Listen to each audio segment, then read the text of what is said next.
Osio, what's up, beautiful souls? Welcome back to my channel. If you're new here, my name is Mamina. You can call me Mina for short, or Divine Starseed. We're going to get into a flip through and a bit of a breakdown of the Dungeons and Dragons tarot. I'm not planning on going too in depth with this, but I do feel like this tarot is getting a bad rep, and it's actually brilliant. It's really amazing, especially if you incorporate the theme. Now, Amazon doesn't ship this very well. As you can see, this is what happened during shipment. The box itself, it's really cool. It's pretty standard. I'm not one who goes all into, I like packaging, but I'm not one that, when it comes to reviews and flip throughs, like to focus too much on the box. I tend to skip that, but I figured I'd show it real quick. The book is, pretty, it's actually neat how they did it, but it is pretty thin. Like, it's not going to go into a whole lot of detail with the art. I believe a huge part of this is because it gives you the chance to completely channel with these cards intuitively, to really tap into your abilities and enhance upon them and exercise them. So it's not going to give you what each little thing in the picture means. I will, however, point out some things that stood out to me intuitively and that you might notice and, may help change your mind about this deck if you bought it and you felt like you didn't understand it. Also, the suits are explained. I don't know why so many people that were doing the walkthroughs kept saying that there were no suits. They're actually explained. They're just not labeled on the card. I will break that down again. It feels like it's made for you to be very intuitive. It's not a beginner friendly deck unless you're somebody who reads energy and you want to flex channeling through these cards. Then you might find yourself understanding the suits without needing for it to say King of Wands or be numbered and etc., because the cards are also not numbered for the suits. Okay, but I'm going to explain them. The book is in color. I know a lot of Dungeons and Dragon fans wanted it to say a lot more, but it's a tarot deck.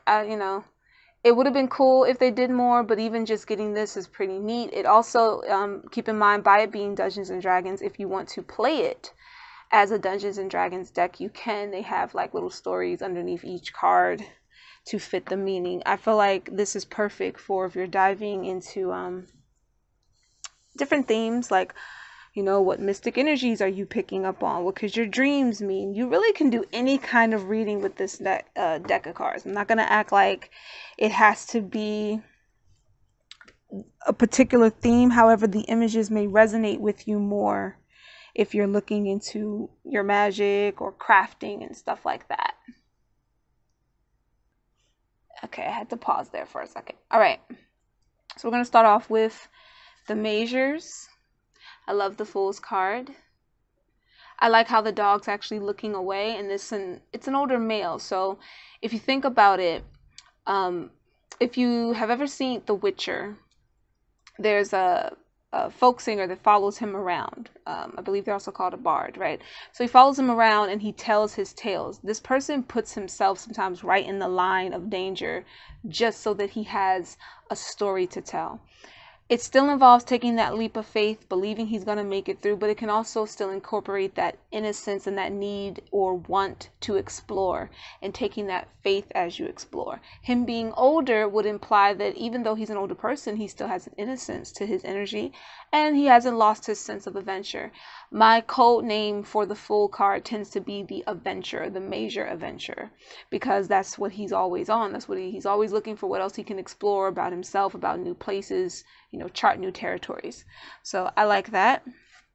The Magician looks a little sinister, but I like that too, because the Magician isn't always necessarily a good energy. What are you really manifesting? Is it something positive? What is someone manifesting towards you? The Magician can also sometimes mean that you don't really know what you're doing and you're trying to figure it out. I like this gear in the background, like he's trying to figure out how things work, how they tick. The High Priestess, I love that she's in the woods and it looks like the trees are different portals. What's beyond that forest? Another portal, another dimension, I love how the Empress feels like it incorporates a little bit of the Two of Wands. That's another thing to note with this tarot deck. If you have seen the Shuffle Tarot before, or maybe even the In-Between Tarot, though I would probably compare it a little bit more to the Shuffle Tarot, then you see what it's like when two cards are merged together to influence. This one does that a lot. as you go through it and you're channeling the energies, the images will speak to you like it's messaging to you another card, which is actually really dope. If you tend to be the kind of intuitive reader who can pull a card and still pick up the energy that can be explained on another card that may or may not have come out, that's pretty cool. So it's actually giving me a bit of Two of Wands energy here, mixed with a bit of the High Priestess too, the way she's between the two pillars here, or two buildings here. She's holding the globe in her hand. What has she birthed in the world? What new world is she creating? She's very confident about it.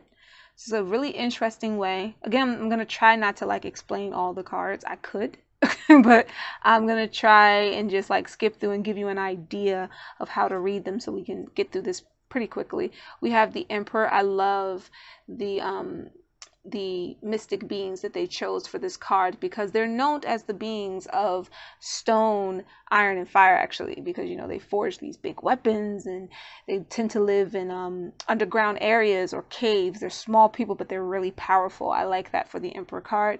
Bunch of ways you can read that, bunch of ways you can read the other symbolisms. We have the Hierophant, really beautiful Hierophant card. It looks like the energy is surging through them. The Lovers. Now, everyone's probably going to see something different. I still see a feminine energy. This looks like a feminine mage, and this looks like a masculine warrior. Some people might see the mage as more masculine. You can read it that way if you want to. Also, this Stargate here, when you look closely, I don't know if the camera's catching it, it looks like a rose, like a graphic of a rose, and the path is leading up to it. So it still represents teamwork, bonds, union, partnerships. It still gives you that Lover's energy. It definitely focuses on choices, making the choice to move forward together. The Chariot, beautiful feminine energy, masculine energy. Also gives a bit of like an Anunnaki statue vibe, along with a little bit of like a pharaoh vibe too. So it's a lot of different cultural influences that you can read into these cards as well. It's very diverse. I love this Strength card. A lot of people seem to have, I don't know, like they were weird about this card for some reason.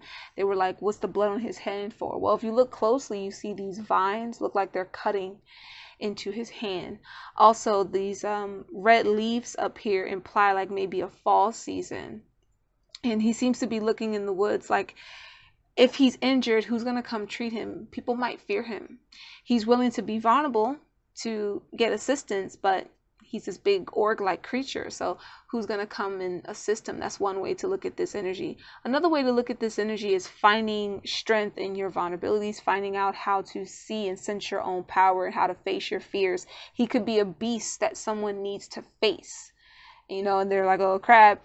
He could also be somebody who didn't know his own strength and he crushed something in the palm of his hand. You know, what are you channeling when you ask the question? The Hermit. I actually kind of like how it looks like he's underground in a cave, but it looks like a cave that connects to some type of temple. Like that vibe. He has a bit of a darker vibe as well, but again, this whole deck is like that. It's Dungeons and Dragons, right? The Wheel of Fortune. Really cool. The two characters up here. Are they meeting to come? You know, are they meeting to collaborate with each other? Are they going to be in conflict with each other? One could represent a fated path. The other could represent destiny. Both are at the top of the wheel. I like the spiral effect that we have going on here and how the dragon looks like he's coming out of that spiral. So what fortunes are coming towards you, right? The things you may have had to conquer within yourself to accept destiny. The Justice card, beautiful knight on it.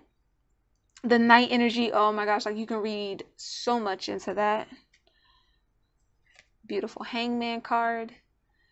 You know, he's getting that new perspective. He has to look deeper, dive deeper into his depths, right?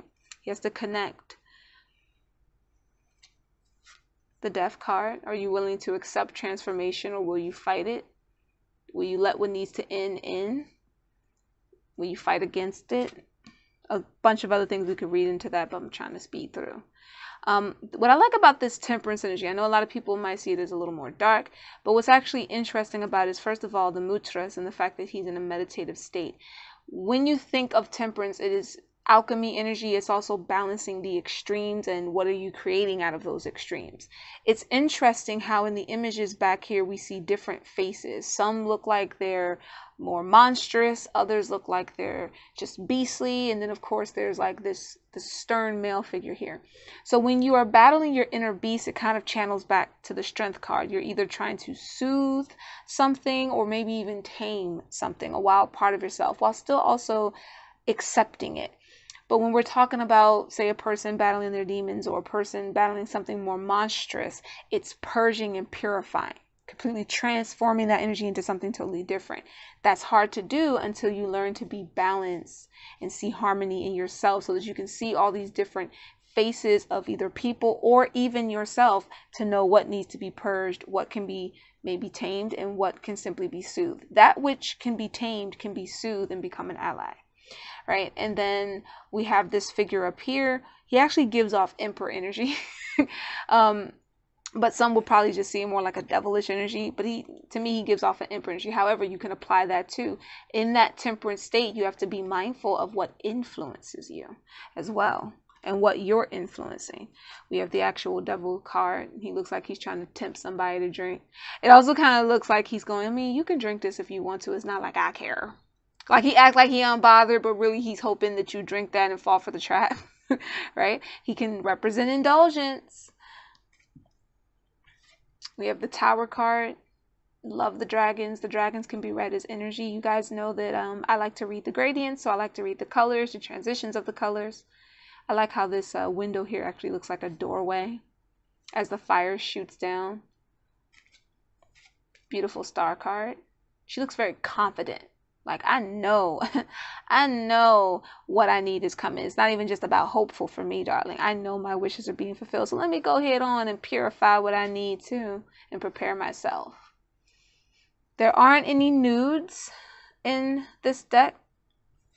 And of course, nudes in the tarot can represent strength through vulnerability, but there aren't any nudes. We have the moon card. Her eyes are closed. So is this a vision? Is this something trying to disrupt her meditation?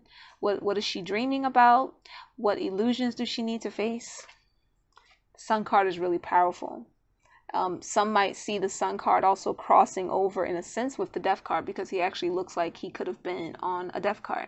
I like how the sword looks as if it's powered by the sun, how it's an older person. He looks like he's finally made it to wherever he's trying to go, or he's ready to conquer his fears. Yeah, it's a lot you can play into that. Judgment is self-explanatory. Homie's either coming to wake you up or it's time to render judgment. Either way, best prepare yourself. We have this angel looking like, the angel is literally the doorway. That's brilliant. Love the World card. I really can't pick like favorites per se. There are some that are like obvious favorites, and but I really, really love this card. I like how they look like they're celebrating their victory, but also celebrating the new world. Like, we celebrate what we completed, and we're also celebrating what we're bringing in with clarity and success with the sword and the gold. Now we're going to get into the suits, and I'm going to pause and separate the suits. All right, my darlings, we have strength, fire, wands. We have intelligence, air, swords. Wisdom, cups, water. Charisma, earth, pentacles. Okay. Again, as you can see, there's no numbers, there's no labels, but if you just meditate on the images, they're pretty, again, it depends on how you channel energies. Also, when you follow the book, it'll make sense too. This is where I start to break down what I mean about remembering it's a Dungeons and Dragons tarot. Whenever you are purchasing a tarot deck that's based on a specific game, especially a game or anime or show, it's important to realize that a lot of that is incorporated into the tarot deck. Dungeons and Dragons is already a role-playing story realm. So the tarot is about also a journey, a story. They're going to adjust that. I do again feel like this deck is really powerful if you read intuitively and you want to enhance that or explore it more, then this will work for you. It'll speak to you. But if you're a person that's like a, what do they call it? A a stickler when it comes to tarot, like this must say wands or it must implement fire or blah blah blah, then you may not vibe with this deck as much. It doesn't make the deck bad, it just means that there's a certain style of tarot that you enjoy better. I want you to notice how the aces actually incorporate what their suits are. So we have strength here. He gives me firebender, avatar like energy, the strength it took to harness all of that, the passion it must have took to be committed to grow and expand like that. Of course, we have the Merlin looking wizard, who represents that intelligence, very intelligent person who's able to bring a lot of clarity, a lot of wisdom to the table. We actually have the wisdom suit, which is the cup/water energy. And notice how it's, first of all, he gives me elf tree vibes, like an elf, but he also looks like he's a part of a tree. He's a part of nature. Elves channel nature. They channel all of the elements. And notice how it looks like all of that combines to his heart. So he's able to communicate the emotions, the feelings, and renewal of all the essence and beings around him. It's a very powerful, image if you think about it. Then we have over here, finally, again, these little beings are powerful now, and he's offering this freshly made blade. It's like, this is what you've created with all of your might. This is what you've manifested, and I'm bestowing it upon you. So what legacy are you inheriting? What legacy are you creating? And we know that the blade is forged in the fire. So I like that it kind of, in this deck, incorporates, I feel like, all the different elements on the cards. But again, if you pay attention to the images and you figure out which suits are what, they'll speak to you how they're meant to.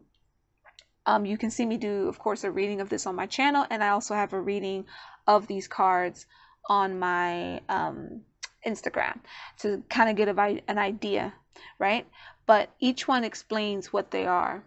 So let's start off with what would be, remember, this is fire, air, water, earth, strength, intelligence, wisdom, charisma.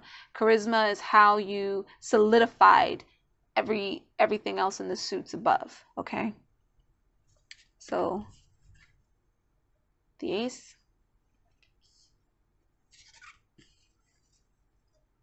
two of wands, and again, there's a lot you can read into that image, right? Is she saving this person here? Has she gained enough power to, discovered enough power in herself to save this person? Has she discovered a possible ally? Or you can look at it as, are you the person that's the warrior, that's strong and independent, you're ready for your journey, you're ready to explore? Or are you the person on their knees, still kind of afraid of the journey? You don't know if you can do it, if you can accomplish it. Just an idea of how the images can speak. I actually love that the three of strength here has multiple people, and I feel like each one represents a different kind of waiting or a different kind of receiving of their shipments, or even moving forward. Sometimes it's not about just sitting and waiting for the ship, it's getting on it and journeying to the other side, traveling distance. I like how each character represents a different phase of that. Also, just to note, this bone here, in certain cultures, they used to drink from horns, or make like a bone structure into a horn to drink from. So it's like she's chilling. She's chilling. Love the four, the diversity, the connection. It still represents that invitation. It still represents that union, that coming together. Are they up to the challenge to figure out what this is and how to maybe unlock its power or charge it? Can they all be trusted? Are they challenging each other? It still has, without it being the characters fighting, it still implies that there's some type of challenge before them, and that there may also be a bit of like competition between each other as well. I feel like this card pretty much explains itself. Victory, beat the dragon, coming home, being celebrated, being popular. The standing your ground, maybe feeling overwhelmed. I just want y'all to know that that's a chicken. There's a couple of people who have like chickens in their hands, and I just find that to be hilarious and brilliant. He's like is he trying to keep them from eating his food and forgot about this one up here, and he's starting to feel like a bit overwhelmed, like, hey man, back up off my chicken nuggets. Love, love, love this 8 pretty much like an 8 of Wands. But I love that you can see that they've discovered this new place to explore. Or you can see it as they have a whole new journey ahead of them, a whole new environment to learn. And instead of being, so concerned about how do we go about the journey? Let's just walk it and have fun. Let's just move. Let's get moving. Let's swiftly move forward and enjoy the journey. You got that resilience, you got that willpower, the resolve to stand and keep fighting. But sometimes you may feel like you're doing it alone, but really you've had support the whole time. I also like how her fist is balled, like fight the power. You got the 10 of Wands. He could be overwhelmed by them. Maybe he was taking care of them and things got out of hand. Got a lot of different ways to look at that too. Trying to speed through these so we can get through each one pretty quickly. I love this page. He's like, I've got something cooking. I'm inspired. I'm gonna make all these flavors work together. Y'all know how I love to compare stuff to food. Look at that. It's like so epic. Notice how it also looks like it's incorporating the swift motion that comes with the 8 of Wands, but it's the Knight. And look how fast he's moving. He is not hesitating. He's not thinking about a strategy or nothing. He's like, I got an opening, I'm taking it. We have the beautiful Queen. I also like how in some of the cards the kings and queens are standing. We have the King. And I like how he also has a bit of earth energy implied. I always tell you guys that the King of Wands, his inner working is the King of Pentacles. And for the King of Pentacles, his inner working is Wands. There are a couple of things where you see the kings transition into each other like that. Now we get into intelligence.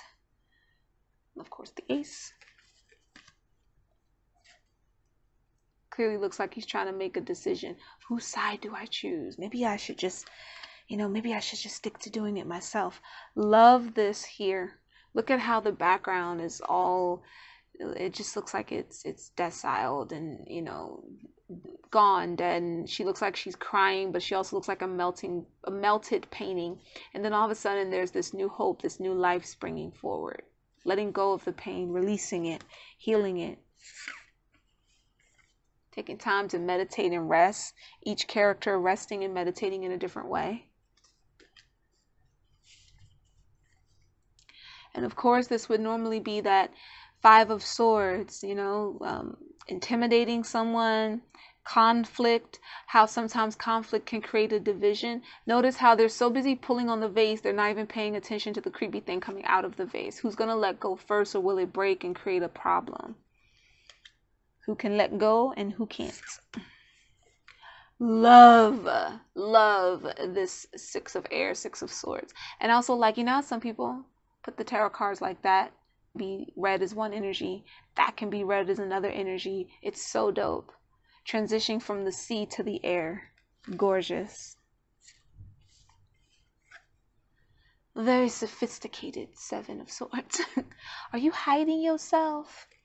Or something being hidden from you? Can you trust that individual? Probably not, right? It's a lot you could take from that. The Hangman influence to the 8. This person wrapped up in their guilt, wrapped up in their worry, think they can't do anything in their head. It's all in their head at the end of the day. But I like the Hangman energy because it's automatically saying that this person needs a new perspective.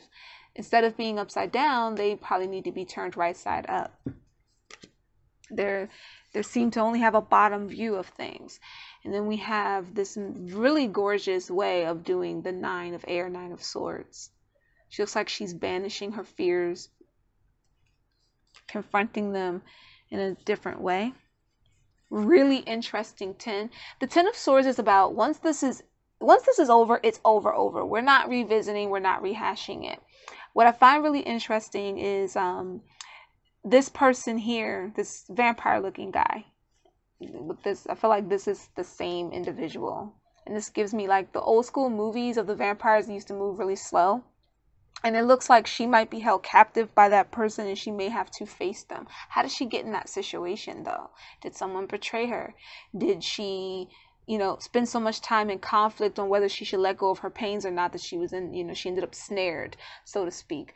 A lot of times I say to you guys that the Ten of Swords can feel like just being pinned down, something pinning you in place. You literally can't move. Very different than the Ten of Wands, where you're moving, you just feel heavy. This is like stuck energy and needing to transition out of it. Are you going to let what needs to end? Are you going to let it keep you pinned down, or are you going to get up? Because the whole being pinned down thing is just in your head, and what type of manipulations may have happened around you or is happening around you that's trying to prevent you from getting back up.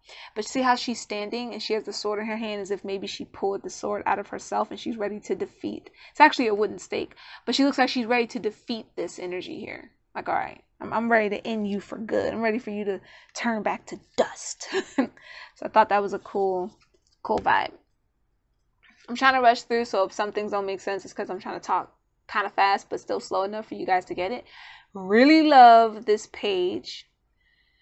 She looks like she's ready to, I want to do some new discoveries. I want to like tinker with this and find out what information I can get from it.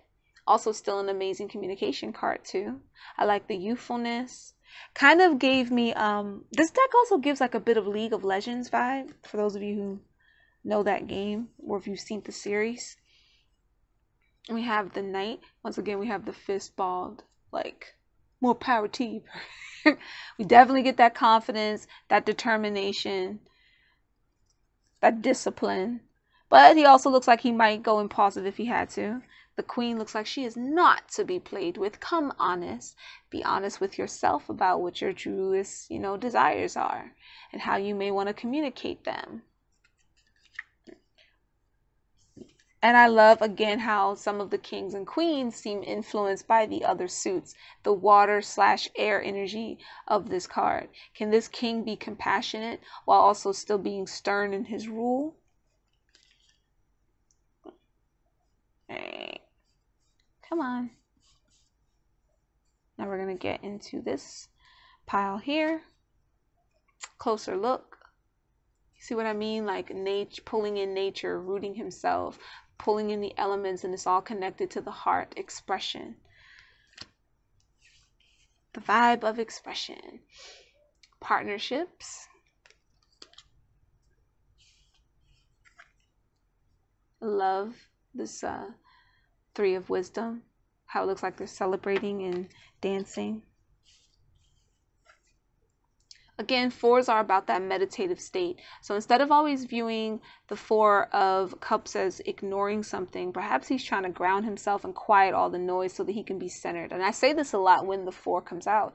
It can also represent a person just needing a minute to think. However, he's also an older gnome-like character, so he could be ignoring something because he thinks he knows it all, right? Many ways to read into that. We have gathering the strength to let go of what hurts you, to move forward, to conquer what your fears are of moving forward. And I do actually sense this in this energy. We can also take it as they all look like they're trying to think of different ways to ward off this being right here. And, they need to actually think about how they can fix this together. That's another energy that you can get from this card. Love, love, love, love, love, love this. Tapping into inner child. Is he remembering past lives or stories he heard when he was younger? Maybe stories that a friend told him, right? This could be a diary. Like, there's so many ways to read this energy. Being able to discern with our emotions, have that creative idea, understanding how to grab that one thing that can connect us to everything that we need. That Seven of Cups is about figuring that out, making the choice, like, what do I need? There's a lot of options, but what can illuminate the state right now? And being mindful not to be too hung up or take too long sometimes in those decisions, because while this looks like it could just be like a dead piranha that they turned into some type of door, it could also be a piranha about to eat him if he don't get his ish together. So there's a lot of different ways to look at that too. It looks like he's finally reached his destination, or he's finally made the decision to leave whatever he has to.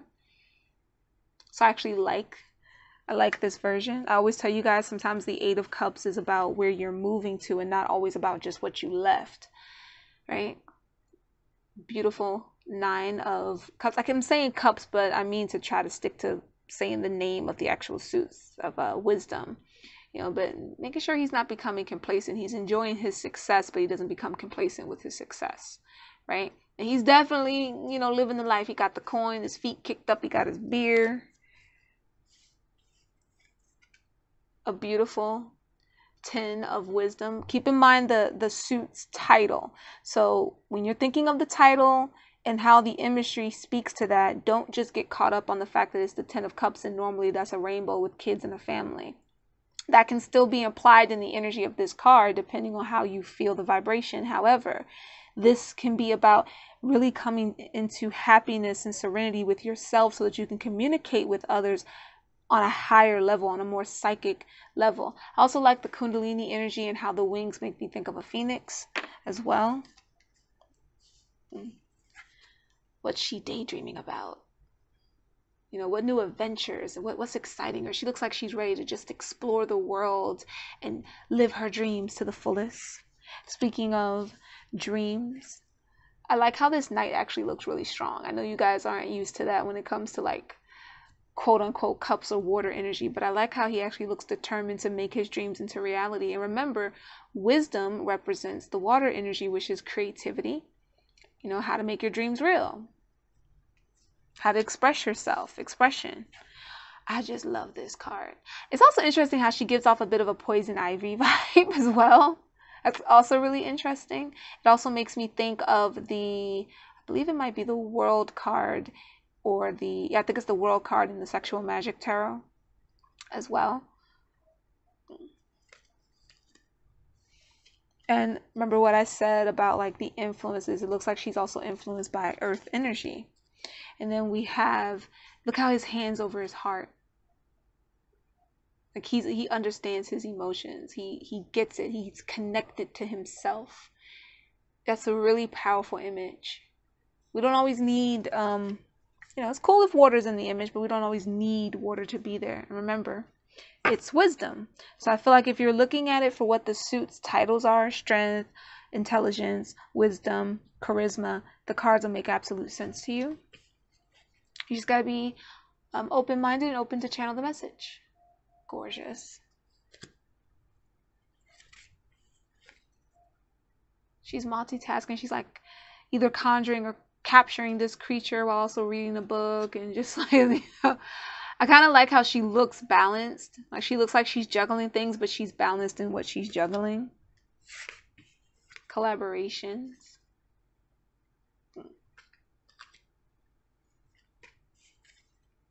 Dragons can represent protection energy, so it's like he's protecting the gold.